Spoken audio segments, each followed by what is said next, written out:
Ratusan warga desa Giono, Kecamatan Jumo, Kabupaten Temanggung terlibat kericuhan. Mereka saling dorong untuk berebut isi Gunungan Agung berupa hasil bumi. Bahkan akibat aksi saling dorong untuk mendapatkan berkah, dari Gunungan Agung sejumlah anak maupun orang tua terjatuh dan terjepit dalam kerumunan warga. Menurut Kepala Desa Nurwanto, warga percaya jika mendapatkan isi gunungan akan membawa berkah bagi keluarganya dan dapat mendatangkan banyak rejeki serta menolak musibah. Nurwanto juga mengatakan bahwa selain berebut isi gunungan, warga juga meminum dan mencuci muka dengan air sendang.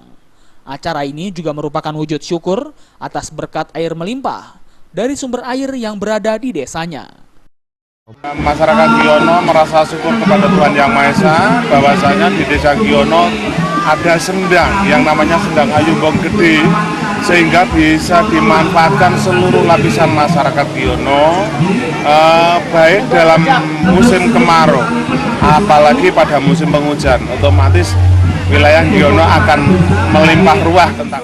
Sebelum diperebutkan, warga sejumlah hasil bumi tradisi Merti Dusun diawali dengan kirap budaya menuju Sendang Ayu Bong Gede, di mana menurut cerita rakyat air di sendang ini tidak pernah kering meski di musim kemarau berkepanjangan.